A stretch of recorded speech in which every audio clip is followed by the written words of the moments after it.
Welcome to Cosmic Comics, Games and Collectibles, your zen of geekism. We carry comics old and new, magazines, toys, games like Pokemon, Magic, D&D. Want Godzilla, Ultraman, Star Trek, Ninja Turtles, Funko Pops? You'll find it all here. Shop our Cosmic Sound Room and pick up a record or two. Enjoy our Comic Coffee Lounge with a cup of Sasquatch coffee while geeking out over a super cool movie on our big screen.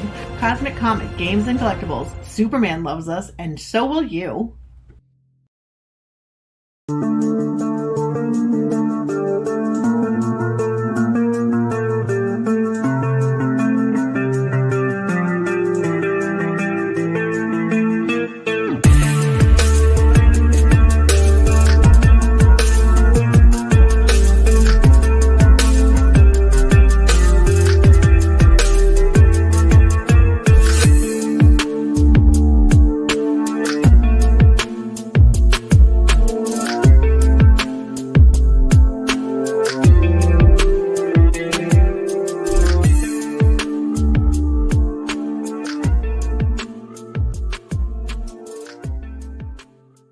Hi everyone, Jason Hunt here, inviting you to join us every Saturday morning for news. The week's headlines in science fiction, fantasy, horror, comic books, video games, plus Comic-Con updates and the weather, and the occasional interview along the way. We call it Good Morning Multiverse. We hope you join us every Saturday morning at 11 a.m. Eastern, 10 Central, right here on Sci-Fi for Me TV.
Hi, my name is Morgan Despair, and people say I'm the gloomiest, most miserably dire high school student in all of Sunnyside, Nebraska. And okay, maybe they have a point there. And this is Penny Pretty, better known as Penelope Powerhouse. And as you know, she's America's solar-powered teen superhero sweetheart. Penny represents all things wonderful and good and righteous and true. She has billions of fans all over the world who love her to death, and of course they do. Penny has perfect smile, perfect hair, perfect tits, and the perkiest ass anyone has ever seen. And she's even environmentally friendly. That's right, she farts pure hydrogen. One of us is the nicest, most kind-hearted person in the world. The other is a fucking bitch monster of galactic proportions. So naturally, we hate each other. How fucking lucky am I that we're the same person? Because while I was on vacation with my parents, I got this awful sunburn, and I vowed never to go into the sun again. But this infuriated an ancient mythical sun god who cursed me to suffer from a sunny disposition for the rest of my life. So by night, I'm my normal, wonderful self, but with every waking sun, solar-powered Penny takes over my body. And now, no one can see me or hear me while Penny spends every day ruining my life. You see, Penny Pretty, the super wonderful queen of virtue, does everything in her near unlimited superpowers to irritate the living shit out of me. For my 16th birthday, she ruptured my boyfriend's ball sack while letting my filthy gym teacher bang me. And things get way worse from there. Can two teen girls share a body without driving each other crazy? No, they fucking cannot. Find out in the sun-soaked adventures of Penelope Powerhouse, a brand new, all-original graphic novel from full-blown psychosis. Somebody fucking kill her!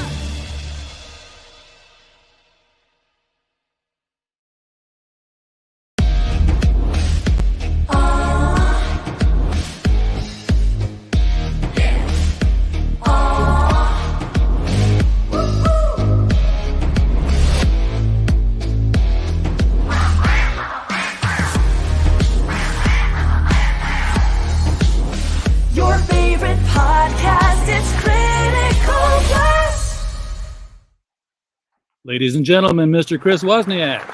Hey.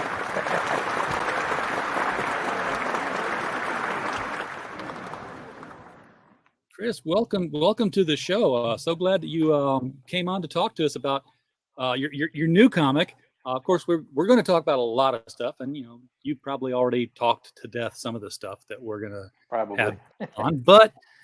But you're here for the first time with me, so we're going to take advantage of that. How you doing, man? You having a good night? Yeah, pretty good. I wasn't expecting a round of applause, so thank you. I try to surprise everybody with something a little bit different every time. Cool Gamer is in the chat. Welcome, Cool Gamer. Glad that you're here.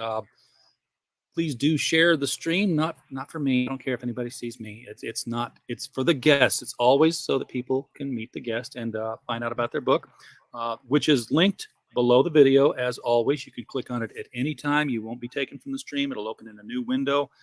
We make everything nice and convenient for you. So Penelope Powerhouse, this is a concept that is like familiar and turned on its ass at the same time. This is like, what if Captain Marvel fucked with Billy Batson every time he could? Yeah, it's close to that, yeah, isn't it? So yeah, Shazam was not in my mind when I created the character.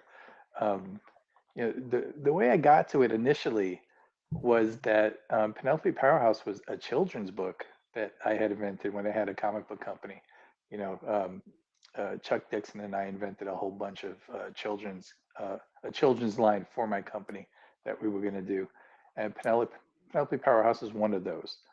And when it came time to, after the company broke up, I wound up retaining maybe 12 of the IPs that we had, and so, but I couldn't use any work that we had done because of the agreements and stuff.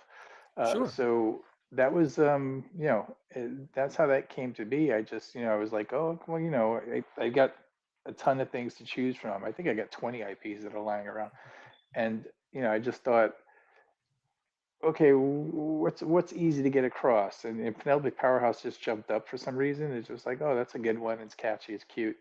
And but I decided that I was just going to do it my way. And I really like adult humor. I like adult animation. I love shows like Rick and Morty and Archer and stuff like that. So I that's what I did with it. I took that character. I made her the villain. And then I went and found a hero to be antagonized by her. It reads, and I'm just talking about the panels that we saw in the video and that are on the page. It reads like something that would have been quite at home in the old Penthouse comics back in the '90s when they were doing. Wow, I forgot about that. Yeah, I worked there actually. I did really work at. Yeah, I worked at Penthouse for a bit. It was that was a strange place. I can imagine. No, you can't. That was it was a small office. Small is relative, I guess, but I mean, it was just as big as like Valiant was in the '90s. If anybody knows what their office looked like, but it was open 24 hours. You could come in 2 a.m. and conduct business, or come in and draw, or whatever it is that you needed to do. And so I'm just surprised they had an office. they had a nice office on Park Avenue. Yeah, Penthouse Comics was not a joke. It was Guccione money. You know, it True, was true. funded. It was funded by Guccione. So um, they not only had a nice office, they had a budget of. I know a lot about this because I talked to the guy quite a bit. I think $250,000 a month, and it was Wow. at yeah $250,000 a month was his budget, and it was completely at his discretion. I can't even remember. I feel bad now because now I can't remember the name of the guy who ran Penthouse Comics. Um, uh, but that guy, who had done some writing in comics and things, he stumbled into running Penthouse Comics, and but he was given free reign to do it. So basically he was told, that's your budget. I don't care what you spend it on.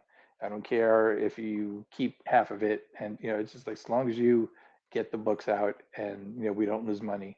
That is that those were the rules. It was very. We're also talking was that early mid '90s or something. Things were a little faster and looser in those days. Yeah. What was it? George Carragon? Yeah, George. Yeah, it was. And I, wow, I got some stories I can't share from those are the Penthouse fun ones for for for conventions. legal reasons. How long has it been? 90s is the statute of limitations. Yeah, I could tell some of those stories. Yeah, you could show up at any hour of the day. I mean, I remember like my first afternoon that I was there, and this is like um, you know, at that point, we're still doing the freelance thing at Marvel in DC. I think your page rate at Marvel, and my page rate at Marvel was $240 in those days or something, or for DC, in that neighborhood. And my first afternoon at working at Penthouse Comics, I made 4 grand, Oh and I wow. left with the check in my hand, you know. So things were different. Yeah, Hey, I can you need a imagine. fax machine? Hey, like it was, yeah, they had showers up there. It was not Marvel or DC. Yeah. Was it like in the same building as the parent company, or was it like its own building somewhere else? You It was right off of just north of I just want to make sure my phone is off. I'm sorry because it pinged a couple times. It was It's the building just north of the Pan Am building after you come out of the tunnels on the east side. So I can't remember what that is, if that's 300 Park Avenue or something like that. It's it has the very famous, used in a lot of films and stuff like that. okay? But they had half a floor of that building as their office space, and it was really nice. I mean, they had showers. I mean, when I say showers, I mean several showers in a marble bathroom kind of thing. It was not shabby over there. I was just trying to think what it would be like to work in a penthouse office, and the only thing that comes to mind is I used to work for Maybelline Cosmetics uh, in Arkansas because that's where they are. I don't care if it says Maybelline New York; it's all made in Arkansas. Uh, Is it? but one of the managers was talking about he'd gone to New York to the marketing and was talking with other people who worked for a lingerie company. He said they have board meetings about the new line, and female models will walk in wearing the lingerie. And it's not Yeah. just showing it, you've got to feel the texture of the No, fabric. they had girls coming up at Penthouse, like even in the comic book thing. Uh, it was a crazy, crazy place. I mean, Were they modeling? sometimes. I mean, I can see modeling. You got to have a reference to draw from. Yeah, but it was a very George. I mean, speaking in these terms these days, but we were hot off the heels of the '80s, in these days, and things were very, very different. People in New York City used to have sex in the streets, in clubs and parking lots on buses, different times, and and things were a lot faster in those days. And but George in that context was actually a very kind and generous guy. He was very he had a lot of respect for creative people, and he was very, very. I think I may have learned this from him because if you ask any of the guys that work for me at my old company, He was very bent on treating the creative people like royalty, and never, provided they're producing and doing what they're supposed to do, they were treated like kings. He made sure that they were treated right, that they were paid well, and he had the power to do that because, like I said, the budget was at his discretion. So, if you like I lived in Queens in those days, which is a little bit of a commute into Manhattan. But if I came in at any hour, he'd pick up the car fare, um, order food where whatever you wanted from anywhere. Ask you if you needed anything. Do you need supplies? Do you need it? It was very much. He was very very respectful of creative people. So It what was really ultimately nice. happened to Penthouse? I mean, why did it? Wow. It didn't seem like it Okay, you ready? lasted that long, but Yeah, yeah. well, here's why. Because on top of everything else, there were drugs that went around the office, Oh, and that sucks. specifically George himself. And so uh, there was he was, it's okay to say this, I guess it's been a long time. Um, but he was using coke, and he had some dealer that he was buying from, and that dealer got busted, right, by the cops, and they tried to run it up the ladder or whatever, and they had nowhere to go. But this dealer apparently said, look, one of my clients is up at Penthouse. And it didn't matter to the police that it was Penthouse Comics or anything. The name Penthouse and the name Guccione, Yeah. they're just looking for resume things. So they literally raided the office because George bought a little coke every week, and it was in the newspapers. It was a huge stink, and um, because of that, because of the publicity that went with it, because I think the cops like showed up with reporters or something. It was something crazy. Oh It man. was literally a raid. They're serious about And their job when they bring the reporters with them. yeah, so because of that, Bob Guccione had to cut George off, and he was like, "Look, we just, there's nothing we could do. We can't, we got to shut it down." And that was George's life. George literally, no exaggeration, lived in the office 24 hours a day. He slept there. He had, accommodations there. He worked. It didn't matter what time you showed up. He was there working. Like, you can come at 4 in the afternoon. You can come at 4 in the morning. George was there writing scripts. He wrote everything that Penthouse did himself, every story. And if you came in looking for work and he didn't have anything, he'd get food for you, park you in the corner, and then sit down and write a script for you right there. Hang on for 20 Wow. minutes, I'll get you something. He was like that. So and it was his life, because he was not like a known comic book writer, but he fell into this situation where suddenly he was in charge of something very real. I mean, very important. And it was not he had the funds to draw real talent. I mean, he had guys like Mark Texeira working there, and he had good talent. Guys way above me that were just like quality guys. A lot of some people shied away from it because of the content. uh, and that kind of stuff doesn't bother me. I like to do, adult stuff or humorous stuff. Wally Wood did that in his Sure. time. I mean, there's tons of fantastic. Milo Manara. There's nothing but smut, and it's Huge fan of wonderful. And Butterscotch and Click. yeah, it's I mean, is there a better cartoonist in the world? And it was like Manara and Mobius, are arguably, I think, two of the best. And so it was one of those things where, but when they came in and raided and George got cut off, he essentially lost his life. It was his reason for living. This was his big break. He put it all together himself, and it was running. It was he had a lot of talent working there, and they were putting out magazines, and they were getting them out. And he had a great working situation, almost unheard of in those days. And it was uh, too much for him to lose, and he went to the Marriott in Times Square, which has a giant, it's hollow throughout the inside. It's quite a tall building. I Okay. would guess 40 floors, 30 floors, something like that. and but the interior is hollow with a giant elevator shaft or something. And he jumped Oh in the God. lobby. He jumped from the top floor in the lobby, and in the off they had like circular balconies, and he jumped Sure. off that and landed on a glass elevator filled with people, and sent like 6 or 8 people to the hospital because it was a glass elevator. George was a big guy, and you know it was just a mess. Wow. Yeah.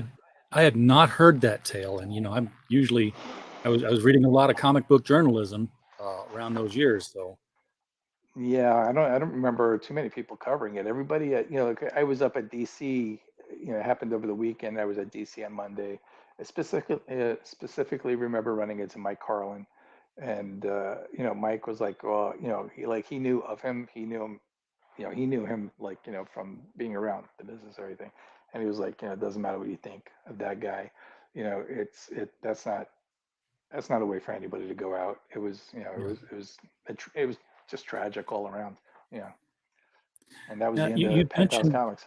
Yeah. Oh yeah, and yeah, I guess too much bad publicity, too much tragedy that they just couldn't replace him. It was just better for Guccione to cut the whole Well, I thing. mean, George was Penthouse Comics. It was his vision. It was Guccione's money, but George, it was his idea. He put it all together. He brought the talent in.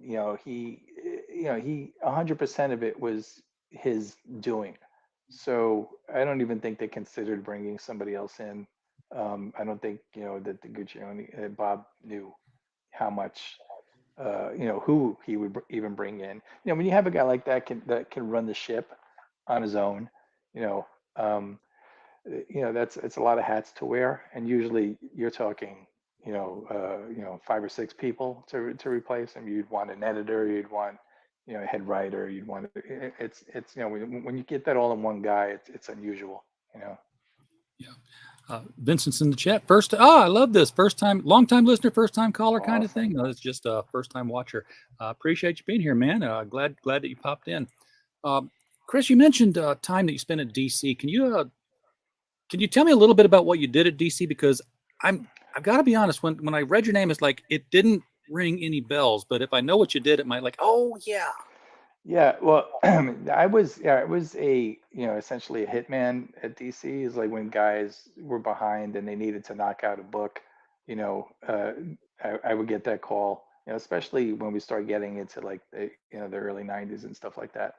Um, I didn't do any extended runs. That's why you probably, I mean, I Okay. worked quite a bit, but it was, you know, um, it was a situation where, hey, oh, this guy's got the flu.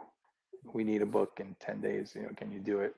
And you just say, yeah, because, Yeah, of you course. want to, you want to be a working comic book artist. And, it's situations like that. And so, I said, yeah, to a lot of things I shouldn't have. Um, and, you know, but, the old saying was, hey, we can't print blank pages, so you got to do something. And and there was a lot of work like that, especially So when you were a st- well-known name to the editors then, because they were like, yeah, I was, a yeah, regret. I had, yeah, I mean, I came into the office, yeah, it was one of those things where I lived locally. I was from Manhattan. The offices are in Manhattan. You come in, you do a book, finish it, and then when you felt like working again, you come in and look for another book.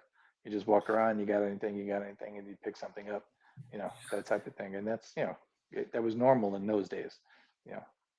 Now this puts a whole new light on some other things here. Puts it in context that I did not know about, because you've kind of stepped into the spotlight earlier this year when the Batman movie came out, and the whole Not my fault.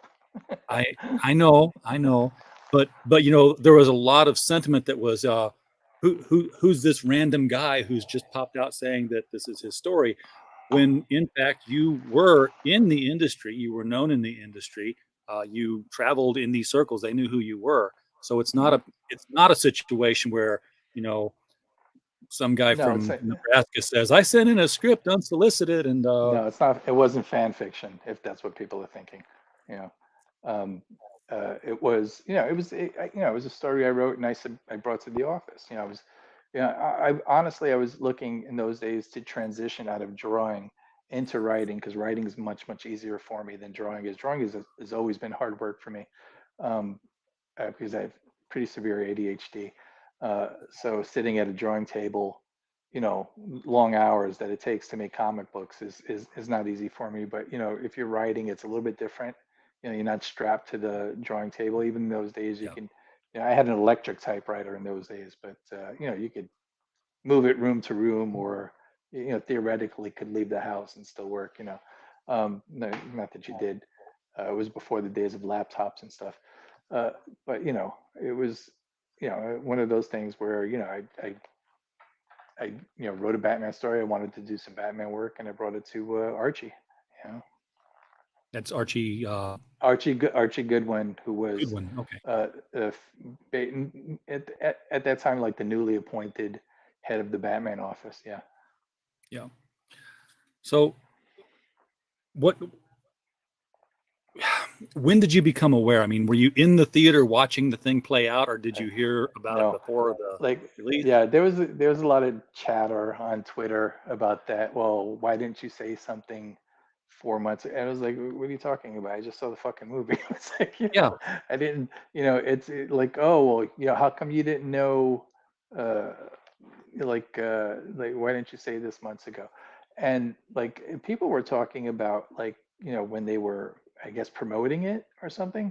Now, I don't follow that stuff. Like with superhero movies, like, I know I'm going to watch them. And with any movie, like, if I don't know about it, I'll watch the trailer, obviously, because I want to know what it's about or anything. But it's all the big superhero movies, I know I'm going to watch them. So I don't want to see the trailers. I don't like to watch any of the extras. I even after the film, after I've seen it, I don't look at that stuff. Like, to me, that removes, it takes the magic away from it. The behind the scenes stuff. I don't want to know Yeah. how it was shot. I want the entertainment of the film. What did you make? Show it to me. Is it good? I like the experience of being a film watcher, just like reading a book or something. I don't want it spoiled. I don't want to know the ending or anything. I don't want to know the big turning points. I just want to watch a movie. So if I can get away with it, I don't look at anything. If somebody recommends a movie to me and they're like, hey, this is really, really good, you need to see this. And if it's a person that I trust their opinion, then I'll just go get the film, or go to see the film, or buy it or whatever, and watch it cold. That's my favorite way to see any movie. Oh yeah. Well, if you like comic book movies, then go get Comic Book Villains if you haven't seen Yeah, that I one mean, it's already. it's a Batman movie. Like, you're gonna watch it. Like, I've got superhero films on my shelf there on Blu-ray that, like, I still haven't. I don't think I've seen the last Spider-Man movie, and Spider-Man's my favorite character. I buy it, and then when I have time, I'll watch it. But I never, that the multiverse thing, the coming home thing, or whatever. Yeah. I've got it here. I still haven't seen it. Yeah. So So so when you were watching it, were there whole lifted scenes, or yeah. was it more of a thematic thing? Well, Um, fundamentally, the problem with that, and I'm gonna watch what I and I know sold here. you've got a lawsuit going on, so There's a you can't. lawsuit now, yeah. So, and my lawyers, it's a little bit late, that, you know, the the barn has been open for quite a while now. Yeah. Yeah. But yeah, while I was watching the film, the Riddler story, um, and we're not talking about Catwoman or the Penguin subplots. Those were added after the fact. They do that for merchandising. Um, Sure. but the entire Riddler story is the story that I submitted. It's essentially exactly the same story, except that I wrote a story for an older Batman, because I was looking to you know uh, write something that followed Miller's book. You know, so I wrote my own story that would fit in that kind of world. And they essentially just took that and converted it into a young reboot. Anything that needed to be, like, my book had world events, and they just shrunk them to fit into Gotham. But everything's a one to one. Everything that's different is different for the exact same reason. just to make a young reboot. But it's my story, soup to nuts. You know, literally the same turning points, and you know, and you know, I was infuriated. I hadn't seen the movie, and I wasn't planning on watching it like immediately or anything. But that day I happened to be talking to Chris Batista. You know, I had worked with Chris Batista on a book at my company for quite some time. We did a series together called Guns and Glitter. Um, and he said, you know, he just said something interesting to me. And I was just talking shit. We talking comics or whatever, you know. But he said that he thought the Patterson take on the movie was like the closest to the Neil Adams Batman that he had seen, and that really intrigued me. And I was like, you know what? It's on HBO, and I think it just come on HBO like the day before or something. I was like, you know, it's on HBO. I'm going to watch it. And so, you know, I put it on, and you know, and I think I did know that it was a Riddler story, because I do kind of have a vague recollection of going, you know, when it was announced or whenever I had heard about it. Could have been years before, I don't know. Yeah. But I remember saying to myself, like, you know, oh, I hope they're not using my story, you know, like it just is a stupid little, you know, mental note. And then when I'm sitting there watching the film, you know, I'm like, gee, this is looking really familiar. And by the time they get to the scene where, you know, he turns himself in and Paul Dano is in his holding cell and he's revealing that he knows, like, you know, Batman's Bruce Wayne and everything, I was like, you motherfuckers. I was, you know, I immediately I was texting. I had to stop it. That's my fireplace. 1 second. I'm sorry. The fireplace has come alive. Yeah, actually, I'm sitting by a fire over here, and um, when when it gets to a certain heat level, the fans automatically come on and just blow into super noisy. Sorry. But yeah, while I was when they got to that scene, I had to stop the movie and I had to text Batista, and I was like, "Dude, is this, you know, did Michael Uslan produce this, you know, the Batman movie?" And he didn't, you know, he was mistakenly he said no. You know, he thought that, you know, again, like producers and stuff like that, nobody, you know, you don't, you think Pay more attention in to that. terms of directors. You remember directors, you know, who really remembers a producer of a movie? And he was like, no, I don't think he's attached to it. And you know, so I was like, well, this is the story I gave to him, you know. It's like, I'm fucking, what, you know, what's going on? This is really, really, really, you know, like fucking following what I gave him. And then, you know, by the time we watched the rest of the movie, you know, and I I watched the rest of the film, and just, you know, getting a little more heated as it goes. And by the time they got to the ending where when they do the mysterious Joker ending, which is verbatim from my story, you know, it's like I was fucking infuriated. And I was like, and then the credits roll and I see it is Michael Uslan produced. And I, you know, I texting to Batista again. I was like, it's Uslan, you know, and I was pissed. And it was kind of late too. It was like 11:30 at night or something, you know, on a weekday, or I think. And I was just, you know, I'm fucking calling Batista. I was like, this motherfucker, So, you know.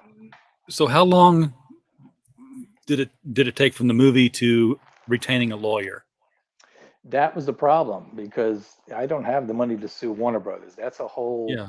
another world. You know, you're talking about, Warner Brothers is the second largest film studio on the planet.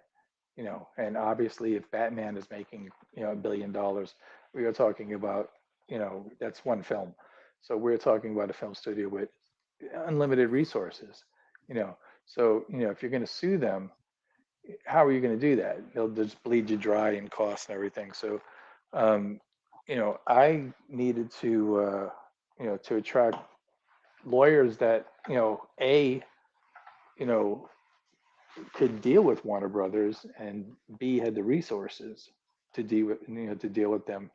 Um, but I need to, you know, essentially, that's why I made the videos and everything. I had to go public and make my case, you know, and eat Yeah. all that shit on Twitter with all those fucking trolls and everything. It's just, those guys are idiots, you know. Well, But I you know, had to. they didn't know. They didn't know who you were and why, you know, what your connection was to the industry. And hopefully, you know, through this now they will, and that, you know, they'll Well, understand I that, mean, yeah, there's a I real doubt literal it, because, you know, connection I had no idea there was a whole, that there were two camps of, Batman fans that had been warring over, what version. I stepped into that. I was oblivious to. I just watch the movies when they come out. I don't follow, any of that social media, interactions over films and stuff like that. I had no idea Yeah, that there I was, like I like them both. I think Ben Affleck's Batman, I like, yeah, costume and moving wise, when he does this scene where he's fighting the parademons. I don't know if it's in Justice. I want to say it's in Batman versus Superman because that's where I yeah, first saw it. When he like fires the grappling hook and he swings around a cornice, I'm like, yeah, that's a move that none of the other Batmans could ever do because they were always, in this yeah. constricted armored suit. I'm like, that's my Neil Adams Batman, No, I doing love the the what. acrobatics. Yeah, I saw Batfleck as the Frank Miller Batman more, Yeah, he is a lot older. or at least being more inspired by that. He was thicker, more mature. That's I saw that as we're doing Frank Miller's Batman now. And yeah, I mean I like the Batman, but a lot of people like that are climbing on me and fucking with the dog pile on Twitter and all this nonsense and Oh all this shit. yeah, it's Yeah. it's it's Oh, a it's a there are whole civil war. videos. Yeah, there are videos of Batman hater and that I'm a Yeah, there but was every conspiracy theory from the the fact that like that I had never written a story or I wasn't even who I said I was and it was all this shit and but I like the movie. I mean the first time it yeah, was hard to watch I bet. but like but to make the movies I had to watch it a couple more times. I was like this is good. I I liked it. I, I like that as well. Though. I didn't care for his portrayal of Bruce Wayne. I See, thought I that was have a just a little, theory. Yeah. yeah. I'm not even going to give Matt Reeves shit for that because it's not Bruce Wayne. But I think what he was getting to was that Bruce Wayne has not been cooked up yet. And that in whatever the sequel would be if they get to make a sequel, that's when, that playboy billionaire Bruce Wayne will be invented. And from the perspective of saying that Batman is actually Batman, and as his true identity, as like they say in the scene, Yeah, Bruce and Wayne's the that mask. yeah, and that Bruce Wayne's the mask, and from that perspective, it does make sense, like if he comes out in the second movie, yeah, here you go, Matt, some more fucking ideas for you, but in the second movie where um, if in the second movie that's when he creates the Bruce Wayne persona, and I've heard other people say the same thing about that too. yeah, and I, then I thought it was but very much like a Charles Bronson movie, just with yeah, Batman. I think that would be a good way to come at it, and now, okay, now we've got that, Batman that we're, accustomed to seeing, Yeah. so Vince, I can verify that they are at least doing the Penguin HBO Max series. So there's that. I've seen casting announcements for Sophia. I almost said Corleone, but it's not Corleone. It's the mobster names in Gotham. Falcone, Sophia Falcone okay, is going to be in there. So that is going to be something. And yeah, the opening scene with the officers. That's the one thing I really liked about this was that we didn't have to go through 45 minutes of Bruce Wayne being Bruce Wayne while a crime is being committed around Gotham. Is like opening credits done, Batman's walking on the scene. I'm like, okay, damn, we're ready to go. Let's do it. yeah, I mean, it's I like the movie, I didn't have, you know if you watch it a few times and you settle into what Reeves is trying to accomplish with my story, then like you really you go okay, and it's fairly well thought out, and I don't dislike the movie at all. I think I think he's onto something. I think I think he put a lot of work into it for sure. um so I think it's a good effort, you know so I mean I don't have any complaints with the film itself, other than that one particular issue. Yeah, It's other than the fact that they didn't cut you in for for yeah, the work you did on it. that my name's not on it, but other than that, it's I thought it was a good movie. Okay, well, let's move along to the reason you're really here, which is, of course, to talk about Penelope Powerhouse. And The new book. yes, Initially, right now, it is a sign up. It's not launching yet. Do you have a date in mind? I Um, don't like, because my issue was that I had zero internet presence until I needed to, you know until the Batman thing made it a necessity. So I'm still building my following and everything. So I mean, I would like to launch, in a couple of weeks or something, a few weeks. It depends. You got to pull all the backers in, and but that's, you got to go out and get them manually. You got to do your interviews, and you got to collect them. So I mean, you know, I don't have a date. I was gonna do it for Halloween. I was like, let me keep pushing, and we'll see. You know, so I don't know. So this month at some point probably. Now, are you doing the artwork as well as the writing on this? I'm doing everything except the coloring, and I do Okay. color. But in a, having some experience in publishing, it can get costly, obviously, when you're hiring six people to make a comic. As but the thing is, I know how to do all the jobs that in a comic book. I know how to everything from the packaging to the publishing. I can write, I can draw. I don't.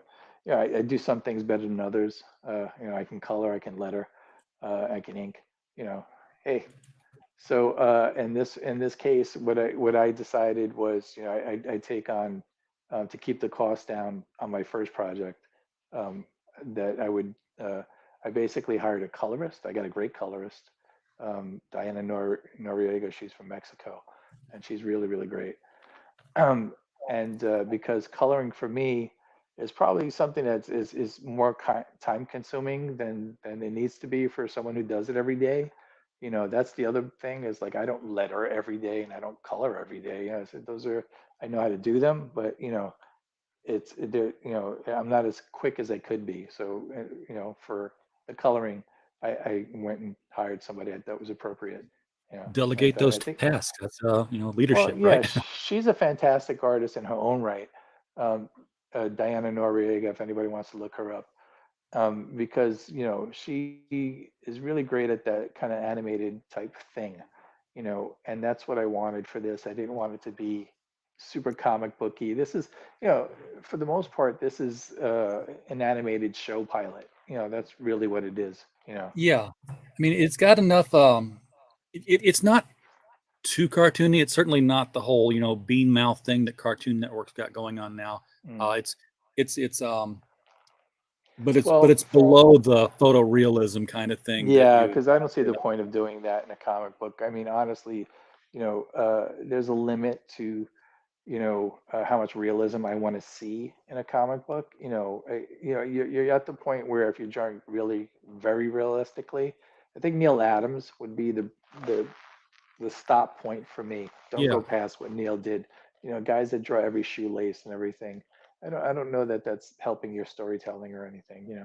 No, and it was this picture here, just seeing Penelope Powerhouse in that kind of pose, drawn in that style, that evoked the whole Penthouse Comics image, and I had no idea that you were even there Really? when I saw it.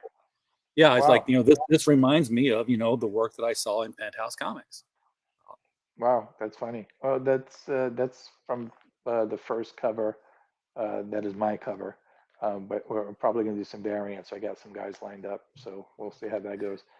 That's But that's where the money is in crowdfunding, and that's yeah, one of the things I was going to ask you about was, uh, so like I can't find the books that I've got, because I'm shipping stuff and I've got all kinds of stuff over here. But I get books in from a company called Bad Bug Media, and Mike Tiener does a lot of crowdfunding, and they have their mature line, and they'll do, here's the cover A with, hero wearing the bikini, and here's cover B with hero not wearing the bikini, oh, and it's okay. thirty Well, dollars more.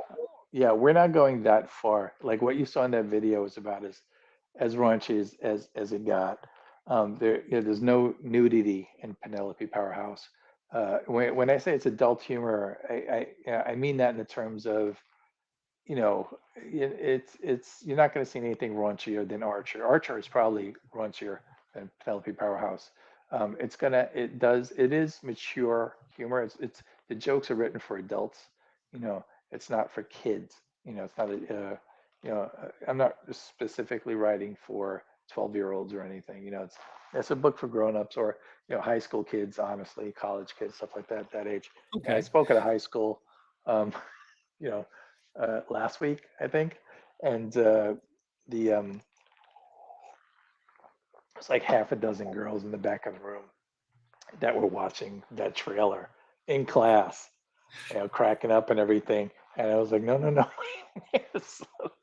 I don't, I didn't want to be responsible for bringing that into the school or anything, but they went and looked, they went and found it.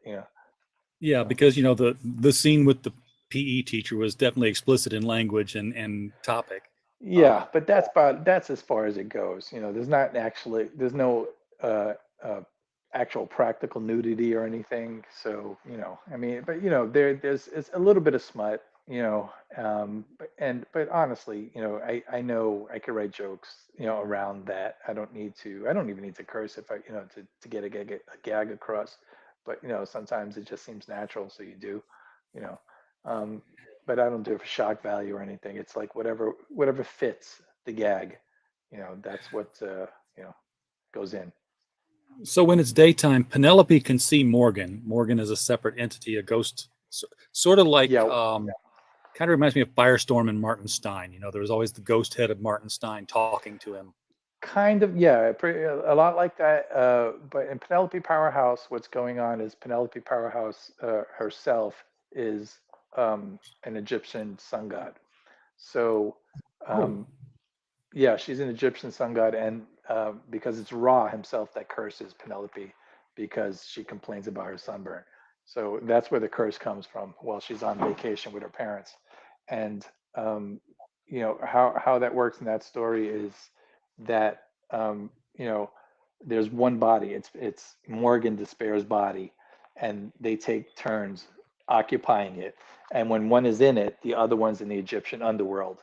And then when the sun comes up, Penny's in the body, and when the sun goes down, Morgan's in the body. So anytime the sun is up, Penny has free reign of Morgan's life, and it completely ruins. That's all she does. so while Basically, they she look spends different, she spends all day, every day, just wrecking her. And it's very, very personal. It's very disproportionate, and it's a very difficult situation. so To even get though out they of. look different when they interchange, like it says, Penelope's got the perfect ass, and Yeah, which they would. are essentially identical, but you know, but one obviously is brunette, one's blonde and famous and everything. But they're in the same body. Argumentatively, maybe Penny is tighter, more toned, sculpted. But if Penny gets a Um, tramp stamp, then Morgan is stuck with it. Well, yeah. I mean, she could do anything she wants, I mean, it's one of those situations where, um, you know, uh, the other people don't see, if Penny puts on a wig, she's Morgan. Nobody would know the difference. So, Okay. so she can do anything she wants, to ruin her life. It's the same voice, it's the same fingerprints, she's occupying her body, so So at whatever she nighttime, does whatever she wants to do is you know does sleep Penny when it's nighttime? Penny Do they when it's swap that nighttime. power? Yeah, when it's nighttime, Morgan is back in her own body normally, as she would be, and then Penny is in the Egyptian under. The way you could see it, if you scroll up just a hair to the page with the alligator there, Oh, you'll here we see go. Yeah. go down right there. Oh, You see okay. that Morgan's blue. That means she's in the Egyptian underworld, and only Penny can see her because it's daytime. And then they flop, and actually you got that 4 panel sequence right there when the sun goes. Penny's during the daytime. Um, Penny's in the body, and Morgan is in the spirit world. And then after the sun goes down, Morgan's back in the body, and Penny's in the spirit world. And so they can see each other. That's a perfect example of Yeah, what I oh, was. they're very aware What I of was each asking. other. Yeah. So Morgan doesn't have any abilities, of course, when she's not possessed Nothing. by Penny. Regular Very little she person. can do to screw over, um, you know, Penny, I mean, what's she going to do? Cut her hair off, or Well, she's a smart cookie, and she, did like, she's I don't want to give away the story, but she um, works things out, you know. But the real, point of the whole thing is she's just an ordinary high school girl, has no powers, nothing special about her other than, she's a little bit stubborn and she's, got a good sense of being self-reliant. She gets that from her dad, and and that's all she has. Penny is omnipotent. She can do anything. She's a goddess. She's super strength. She can fly into space. She can fly into the sun. She can do anything she wants. And for Morgan to be able to take that on and deal with that from that oppressed vantage point is it's she's got to be there's got to be something to it. She's got to be pretty smart and clever to work her way out of that. And that's what the book's about. So how much story is there? I mean, is it one It's shot? 50 pages. Yeah, it's a one page. It's a 50-page graphic novel. It's 50 pages in script. When the art's done, I don't know what that's going to be. Maybe 60 pages. But it's a one-shot graphic novel. It's going to be a fully contained story. They actually had started this months ago. I was going to do this, and I had a loose plot, and because I was drawing the story, I didn't need to write a full script. So I was working from my plot. I think I drew 8 pages or something, and but then I got some producer interest just off the video, which was pretty random, and I was invited to write a television pilot, which I did. Wow. And I was given some parameters to work in for the pilot script. Um, Nothing that I found um, distasteful or constraining or anything. Essentially, I was told to make sure that you write for a 50-50 audience, to make sure that both men and women will enjoy equally, things like that. And so I was given a few rules to go by. And so, but that's when I sat down and I wrote a full script. The pilot does exist now. I wrote a, complete first episode for television. I don't know if it's going to make it to television. It's that's a Possibly for whole nother path. Netflix. Yeah, that's kind of, the guy, that we're talking about is connected. He's got a few shows on Netflix, um, animated shows. And it's one of those things where, since I took the time to write the whole script for the pilot, and obviously it was an opportunity and everything, so I made sure I killed it. I went to town and I made sure I was 100% satisfied and happy. And so, at that point, it just seemed to be like, oh, I've got such a good polished story.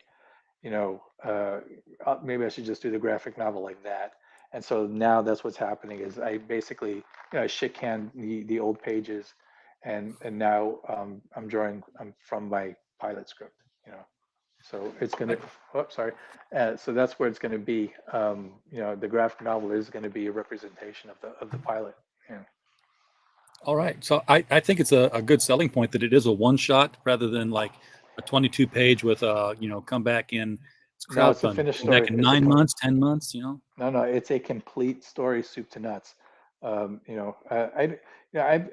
that's what all my crowdfunding books are going to be because, like Penelope Powerhouse, and like I said, I've got like a good 20, intellectual properties that I want to get out, and so I just don't have the time to do ongoing series or anything. I got other books I want to do, and so this is my focus now. I'm going to put everything into Penelope Powerhouse, and obviously if something happens, television wise or something, that would be another story. But Yeah. once it's done, it is a complete soup to nuts story. It can go on. Obviously, I wrote it to be, I wrote the pilot that it could be a series, but the first initial story, does have a satisfying conclusion. It's not a cliffhanger, you know. So Of too many comics writers. I still have not forgiven Riverdale for taking Roberto Aguirre Sacasa away from Afterlife with Archie on a cliff ending, third chapter of a 4-piece arc. I'm like, don't do. And And it's left it been like 10 that. years, and I still haven't forgot it. So, Wow. I love Archie. I'm a big Archie fan. I've got a shelf of Archie collectibles up on the second floor of my house.